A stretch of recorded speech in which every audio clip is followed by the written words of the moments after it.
அஞ்சு குடிக்கொரு சந்ததியாய் ஆழ்வார்கள் தம் செயலை விஞ்சி நிற்கும் தன்மையளாய் பிஞ்சாய் பழுத்தாள் ஆண்டாள் என்பது ஆண்டாளுடைய பெருமை.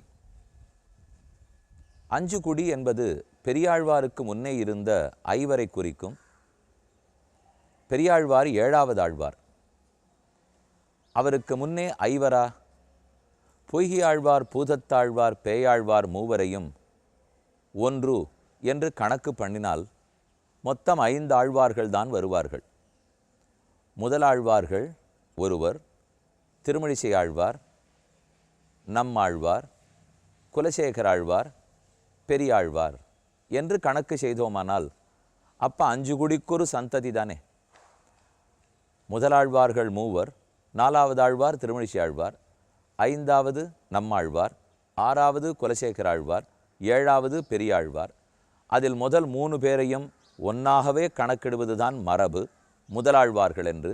இந்த 5 பேருக்கு ஒரே சந்ததியாக ஒரு பெண் வாரிசாக ஆண்டாள் அவதரித்தாள். அதனால் என்ன பெருமை கிட்டிற்று? அவர்கள் அத்தனை பேருடைய ஞானமும் பக்தியும் வைராக்கியமும் ஸ்திரீ தனமாக ஆண்டாள் பெற்றிருந்தாள். பெரியாழ்வார் அந்தணர் தலைவர் தானே. அப்போ அந்தணர்களுக்கு என்ன தெரிந்திருக்க வேண்டுமோ அது தெரிந்து தானே ஆண்டாளும் பாசுரங்களில் பாடியிருக்க வேண்டும். ஆனால் தான் ஏற்றுக்கொண்ட கதாபாத்திரம், தான் எந்த பாவத்தோடு இருக்கிறோமோ, எந்த உள்ளன்போடு இருக்கிறோமோ, அதாவது ஒரு இடைச்சியாகவே தன்னை நினைத்து கொண்டாள். கோகுலத்து பெண் கோபிகையாகவே நினைத்து கொண்டிருக்கிறாள். அவர்களுக்கு முக்கியமானது கர்த்தவியம், தங்களுடைய ஆசையான பணி எது? இடையர்கள் அனைவரும் மாடு மேய்ப்பார்கள், பால் கறப்பார்கள், தினப்படி தயிர் புரை குத்துவார்கள், அதை நன்கு கடைந்தெடுத்து வெண்ண திரட்டுவார்கள். கோ சம்ரக்ஷணம் இதுதானே அவர்களுக்கு முக்கியமான பணி. அதில் எத்தனை ஆழ்ந்த கருத்துக்கள்லாம் இருக்கும். மாடுகளை எப்படி பிடிக்கணும், எப்படி கட்டணும், எப்படி மேயறதுக்கு விடணும், எப்படி பால் கறக்கணும், இதெல்லாம் ஆண்டாளுக்கு தெரிஞ்சுக்கிறதுக்கு வாய்ப்புண்டா? இவரோ அந்தணருக்கு பெண்ணாக பிறந்தவள். அப்போ என்ன தெரிஞ்சிருக்கணும்? ஹோமம் பண்ணுறது எப்படி, அதுக்கு எப்படி பால் கொண்டு வரணும், தர்ப்பத்தை எங்கேருந்து எடுத்துன்னு வரணும், பெருமாளுக்கு போனகத்தை பண்ணி வைக்கிறது எப்படி, பூ தொடுக்கிறது எப்படி, இதுதானே தெரிந்திருக்க வேண்டும். ஆனால் ஏற்றுக்கொண்ட பாத்திரம் எது? இடைநடையும் இடைமுடியும் இடைப்பேச்சும் முடைநாற்றமுமாய் மாறிவிட்டதுங்கிறத பெரியவாச்சான் பிள்ளை சாதிக்கிறார். இவளுக்கு தன் நிலையே மாறிப்போய் தன்னுடைய இடைப்பெண்ணாகவே நினைத்தபடியால் இன்னைக்கு நாம் பார்க்க போகிற 8வது பாசுரத்தில் மாடு கன்றுகளெல்லாம் மேய்ச்சலுக்கு போகின்றன. ஏதோ மேய்ச்சல் அல்ல, நுனிப்புல் மொய்வதற்காக விடியற்காலை 4:30 மணிக்கு முன்பாகவே வீட்டு புழக்கடை தோட்டத்தில் மாடுகள் மேயப்போகும். அந்த மேய்ச்சலுடைய ஆழ்ந்த கருத்து யாருக்கும் தெரிஞ்சிருக்காது. கொஞ்ச நேரம் காலையில் 1/2 மணிக்கு 4-4:30 மணிக்கு மேய போகுமா. அதுக்கப்புறம் பால்லாம் கறந்து முடித்த பிற்பாடு பெருவீடு மேய்ச்சலுக்காக வெளியில் வயக்காட்டுக்கு போகுமா. இந்த டீட்டெயில்ஸ் எல்லாம் ஆண்டாளுக்கு தெரிஞ்சுக்கிறதுக்கு வாய்ப்புண்டா? ஆனால் அனைத்தையும் பெருமான் காட்ட இன்றைய பாசுரத்தில் சேர்த்து பாடினாள். 8வது பாசுரம். கீழ்வானம் வெள்ளன்னு எரும சிறுவீடு மெய்வான் பரந்தனகான் மிக்குள்ள பிள்ளைகளும் போவான் போகுன்னாரை போகாமல் காத்து உன்னை கூவுவான் வந்து நின்னோம் கோதுகலமுடைய பாவாய் எழுந்திராய் பாடி பரகொண்டு மாவாய் பிளந்தானை மல்லரை மாட்டிய தேவாதி தேவனை சென்று நாம் சேவித்தால் ஆவாவென்னு ஆராய்ந்து அருளும் என்பது இன்றைய பாசுரம். இந்த பாடலில் கோதுகலமுடைய பாவாயின்னு ஒரு பெண்ணை எழுப்புகிறாள். கோதுகலம்ங்கிறது தமிழ்ச்சொல், கௌதூகலம் வடமொழி சொல்.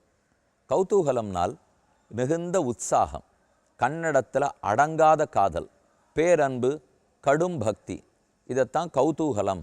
அந்த பிள்ளை ரொம்ப குதூகலமாக இருக்கார் போல் இருக்கே, விடுமுறை வந்துடுத்துங்கிறதுக்காக குதூகலமாக இருக்கீர் போல் இருக்கே, ஏதோ நினச்சது நடந்துடுத்துங்கிறதுக்காக ரொம்ப குதூகலமாக இருக்கா போல தெரியறதே என்று நாம் சொல்கிறோம். இந்த பெண்ணுக்கு அந்த கௌதூகலம் நிரம்ப இருந்தது. அதை விட ஆச்சரியம், இந்த பெண்ணுக்கு கண்ணனிடத்தில் கௌதூகலம் இருந்ததில்லை, கண்ணனுக்கு இந்த பெண்ணை நினைத்தால் கண்ணனே குதூகலப்படுவராம். இது நடக்குமா? நமக்கு ஜனாதிபதியை தெரியுமா? 125 கோடி மக்களுக்கும் தெரியும். சாமி, ஜனாதிபதிக்கு உம்மை தெரியுமா? 10 பேரை தெரிஞ்சிருந்தா ஆச்சரியம். எது முக்கியம்? எனக்கு அவரை தெரிஞ்சு பயன் இல்லையே. அவருக்கு என்ன தெரிஞ்சிருந்தா தானே என் வேலை நடக்க போகிறது. நாம் எத்தனையோ பேர் கண்ணனை தெரிஞ்சு வச்சுருக்கலாம். ஆனால் கண்ணனுக்கு இந்த பெண்ணின் பேரில் கௌதூகலம் இருக்கணும்னால், அத்தனை உற்சாகம் இருக்கணும்னால், அப்போ அவளை கூட்டி கொண்டு போனால்தான் நம் காரியம் நடக்கும். யாரை பிடிச்சா காரியம் நடக்குமோ அவர்களைத்தானே பிடிக்கணும். சிபாரிசுக்கு யார் இடத்துல போவோம்? ஒரு பிரதான மந்திரியை பார்க்கணும், முக்கியமந்திரியை பார்க்கணும், ஏதோ காரியம் நடக்கணும். ஒரு கல்லூரி முதல்வரை பார்த்து இடம் வாங்கியானோம்னா யாரை பிடிச்சா நடக்கும்னு தெரிஞ்சுக்கணும். அவருக்கு யாரை பிடிக்குமோ அவரை நாம் பிடிச்சுடணும். அதனால் ஆண்டாள் தெளிவாக சிந்தித்தாள், இந்த பெண்ணினிடத்தில் கண்ணனுக்கு அதீத காசு இருக்குது, அப்போ அவளை நாம் பற்றி கொள்வோம். இதுதான் நாம் பாகவதர்களை பற்றுவதன் அடிப்படை. ஏன் ஆச்சாரியர்கள் மூலம் பெருமான் அணுகிறோம்? ஏன் பக்தர்கள் மூலம் பெருமானிடத்தில் செல்கிறோம்னால், அவர்கள் நிழலுக்கு பின்னால் நாம் நின்றுட்டால் நம்ம காரியம் கண்டிப்பாக நிறைவேறும். ஏன்னா அவர்களை பார்த்து பெருமாள் காரியம் விடுவார். நம்ம முகத்தை பார்க்கவே மாட்டார். நம்ம பாபம் பண்ணிருக்கமா புண்ணியம் பண்ணிருக்கமா பார்க்க மாட்டார். அவர்களை வைத்து நமக்கு நல்லது செய்கிறாரோ இல்லையோ. நம்மாழ்வார் செதுக்கிறார், கேசவன் தமர் கீழ் மேல் யமரேழ் எழுபிறப்பும் மா சதிரிது பெற்று நம்முட வாழ்வு வாய்க்கின்னவான்னு பாசுரம். பகவானுடைய அடியார்கள், அடியார்களுக்கு மட்டும் அருள் இல்லையா, அடியார்களுக்கு அடியார்களுக்கு அடியார்களுக்கு அடியார்களுக்கு 7 தலைமுறைக்கு ஒரு பக்தனுக்கு நாம் பக்தனாக இருந்துட்டோம்னால் 7 தலைமுறைகளுக்கு பெருமானுடைய அருள் கிட்டும்னால் அப்படிப்பட்ட பெண்ணு தானே இவள். அப்போ அவள் பின்னாடி போகிறது தானே நமக்கு நல்லது. நாமும் இந்த உண்மையை புரிஞ்சுடுவோம். ஒரு ஆச்சாரியனை பற்ற வேண்டும், ஒரு பக்தனோட கூட இருக்கணும், நல்ல சாதுக்கள் சத்சங்கத்தில் இருக்கணும். அவர்களை முன்னாடி வச்சுட்டு நாம் பின்னாடி போனோம்னா பெருமான் நம்மை பார்க்கும் பார்வையே கனிவாக இருக்கும். அதை விட்டு ஏதோ நாமே நெஞ்ச நிமிர்த்தி கொண்டு முன்னால் போய் நின்னால் அவர் பார்வை கனிவாக இருக்காது, கடுமையாகத்தான் இருக்கும். இந்த உண்மையை தெரிவிக்கிறதா இந்த பாட்டின் கருத்தே. இனி பாடலின் அர்த்தம் பார்ப்போம். கோதுகலமுடைய பாவாய், நீ எழுந்திருந்து வட வேணும்னு கூப்பிடுகிறாள். மீண்டும் உள்ளே இருக்கிறவள் விடிந்தமைக்கு அடையாளம் கேட்கிறாள். வெளியே இருக்கும் அவர்கள் இதுதான் அடையாளம்னு சொல்லுகிறார்கள். 2 அடையாளம் பாருங்க. கீழ்வானம் வெள்ளன்னு, கிழக்கே வெளுத்ததே. மெதுவாக சூரியோதயத்துக்கு முன்னால் அருணோதயம் ஏற்படும். அப்போ சக்கர் வானமாக செவத்துக்கிறதுக்கு ஆரம்பிக்கும். வெளுப்பாக சூரிய ஒளிகள் பரவ ஆரம்பிக்கும். சூரியனுன்னு தெரியல, இப்போ தான் விடிய போகிறது, அது தெரியலையா அவனுக்கு? கீழ்வானம் வெளுத்ததே. ஆனால் உள்ளே இருக்கிறவ ஒத்துக்கலை. அவள் இன்னும் இழுத்து போத்தி கொண்டு பதில் சொல்லுகிறாள், அது கீழ்வானம் வெளுத்ததில்லை, உங்கள் முகமெல்லாம் ரொம்ப ஒளியாக இருக்குது. ஏன்னா கண்ணனை நினச்சி கோபிகைகளுடைய முகம் அத்தனை பளிச்சுன்னு இருக்குமா. அவர்கள் கிழக்கையே பார்த்துன்னு இருக்கா. அணிநெடுந்தேர் தோன்னாதால், எப்போ சூரியனுடைய தேர் தோணும் கண்ணனை சேவிக்கிறதுக்கு நாம் போகலாம்னுட்டு அந்த திசையே பார்த்துட்டு இருக்கலாம். கோபிகைகளுடைய முகத்தில் இருக்கிற ஒளி, அந்த ஒளி கிழக்கு பக்கம் பட்டு பிரதிபலிக்கிறது. அதுதான் வெள்ளன்று தெரியறது. சூரியனெல்லாம் ஒதிக்கலே, நீ தப்பாக புரிஞ்சுருக்கீள், இது அடையாளமே இல்லைன்னுட்டா. தூக்கி வாரி போட்டது கோபிகளுக்கு. நாம் கிழக்கு பார்த்த ஒளியை போய் இவ சொல்லிட்டாளே, இப்போ சூரியனே உதிக்கலைன்னா அடுத்தது சொல்கிறா, கீழ்வானம் வெள்ளன்னு எருமை சிறுவீடு மெய்வான் பரந்தனகான். அந்த வெளிச்சம் பட்டுட்டு, ஆகவே காலையிலே நுனிப்பல் மோவதற்காக மாடுகளெல்லாம் சிறுவீடு மேய போகிறதே. பெருவீடு மேய்தல்ங்கிறது பகல் 9:30 மணிக்கு மேலே போகிறது. சிறுவீடு மேய்தல்ங்கிறது காலங்கார்த்தால் 4 மணிக்கு மேயறதுக்கு போகிறது. அதைத்தான் கீழே சொன்னேன். கோபிகையாக நினைத்து கொண்ட ஆண்டாள் கோபிகைகளுக்கு மட்டுமே தெரிஞ்சிருக்கக்கூடிய நுட்பமான பொருள்களை கூட இந்த பாசுரத்தில் வைத்து பாடியிருக்கிறாள். எருமை சிறுவீடு மெய்வான் பரந்தனகான். புல்லு மேயறது, மழை பெஞ்சிருந்தா அதிகமாக புல்லு சாப்பிட்டுடும். அப்போ நாம் போட வேண்டிய வைக்கோல் தீவனம் குறைஞ்சி படும். மழை குறைஞ்சி படுத்துன்னா புல்லு நிறையா இருக்காது. அதனால தான் மாடுன்னு வச்சுட்டா நகரத்துக்குள்ளே வச்சுட்டோம்னால் காலார மாடுகளை நடக்க விடுறதுக்கு முடியாது, புல்லு மேயறதுக்கு அனுப்புறதுக்கு முடியாது. பொதுவாக நிலபலங்கள் இருந்தால் தான் மேயறதுக்கு அனுப்பவே முடியும். பல மகான்கள் கோஷாலை வைத்து நடத்துகிறா. 500 மாடு 700 மாடு 800 மாடு. நம்ம தமிழகத்திலே அதை போல் உயர்ந்த கோஷாலைகள்லாம் இருக்குது. எவ்வளவு புல் வருது.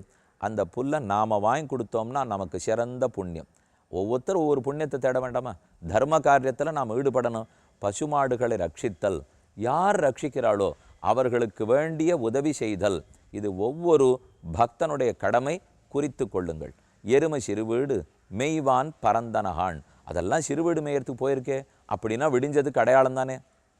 உள்ளே இருக்கிறோம் மறுபடியும் ஒத்துக்கலை, அதெல்லாம் விடியலை.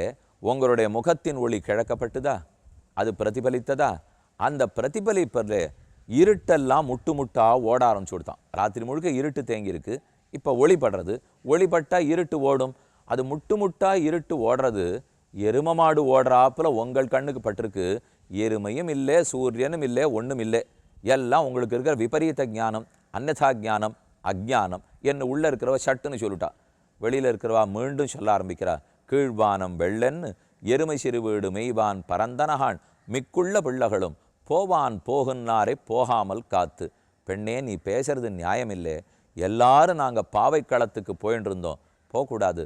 நம்ம கோதுகலமுடைய பாவை இங்கே இருக்கிறாள், அவளை அழைத்து கொண்டு தான் போகணும்னுட்டு போயின்னு இருந்தவாளை வழியில் நிறுத்தி வச்சுட்டு உன்னை கூப்பிடறதுக்காக வந்திருக்கோம்.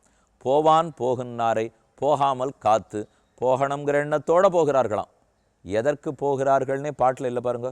போவான் போகுன்னார். நமக்கும் பக்தியில் அது ரொம்ப முக்கியம்.